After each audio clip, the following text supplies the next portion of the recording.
or dahilan kung bakit po may church, number one, it is because this is the mandate of God. And they ought to go and make disciples. Everybody say go. Go. Everybody say make disciples. Make Sa disciples. Tagalog, para daw po humayo at magkaroon ng mga tagasunod ni Kristo. Amen? Maging tagasunod ng ating pong Diyos. Amen. By the way, ang church po natin ay naniniwala na si Kristo ay Diyos. Amen? So tayo po, no, sabi po dito, ang mandato daw ng church, kailangan daw ang mga tao ay maging tagasunod ni Kristo. At kapag tayo ay naging tagasunod ni Kristo, ng ating Diyos, ano mangyayari? Magiging kamukha ka niya. Amen.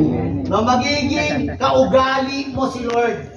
Yung kagaya na sinabi ko last week, dati chismosa ka, ngayon, chismosa ka pa rin, pero katamtama na lang. Hello? Nabawasan. Di ba? Mga Amen. 1/4. Dati, sobrang damot mo, ngayon, madamot ka pa rin, pero hindi na sobra. Konti lang. Dati, palaaway ka, ngayon, naiinis ka na lang. May pagbabago. Hello? Amen. Dati, lagi ka nakasimang, ngayon, nakangiti ka na. Amen. Amen. O, pakitingnan ng katabi mo ka Biyernes Santo. Ang layo pa ng Holy Week. Matay. At matay. Kailangan dyan, lagi nakangiti. No? Dapat daw Wednesday, ang church Santo. ay lugar daw dapat na tayo ay maging masaya. Amen? Kasi kapag naging tagasunod ka ni Kristo, sa totoo lang, matututo kang maging masaya. Kahit na may problema ka. Hello? Amen. Amen? Nakakita na kayo ng tao nang inis sa inyo? Sino po dito yung nakaranas na naiinis siya ng ibang tao? Hello. Nung ininis ka ng ibang tao, Grabe siya makaano. tingin mo rin sa May mahanginan ka, mata. Grabe ka.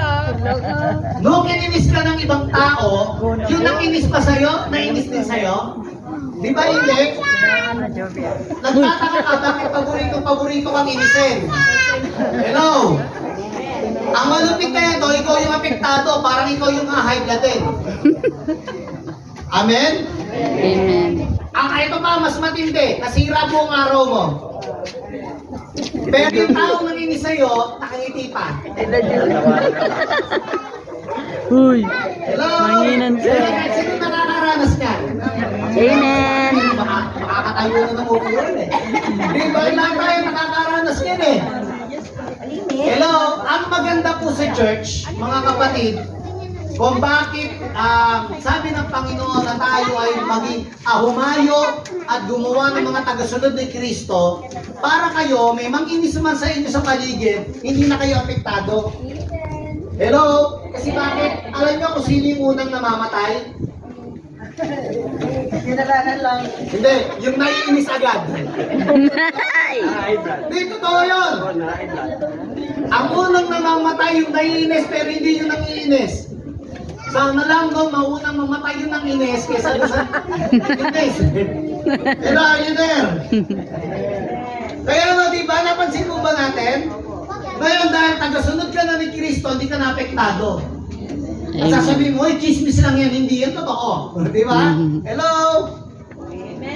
Sino po dito naranasan yan, i-chismis siya?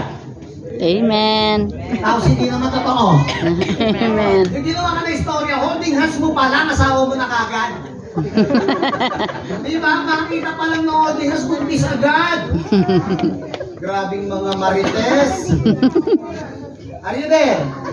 Amen. Eh, ba, relate na relate yung ngiti. Halatang halata. Amen, are you there? Kaya sabi ng Bible, alam niyo po, napakasarap na maging tagasunod ng ating kong Panginoon. Kasi bakit magugulat sila? Uy, umatid na si sister ng church. Amen. Di ba? Uy, sana magtuloy-tuloy. Hello? At kapag nakita na lagi nila, na lagi ka tuloy-tuloy na church, tapos may pagbabago Andiyan si Sayon eh. pati kapitbahay mo Nandyan. apektado. Sasabihin nila, saan kaya nag-church yun? Amen. Doon sa may ano, sa may stainless Pareha na sila gate. dalawa. Yung may poging pastor.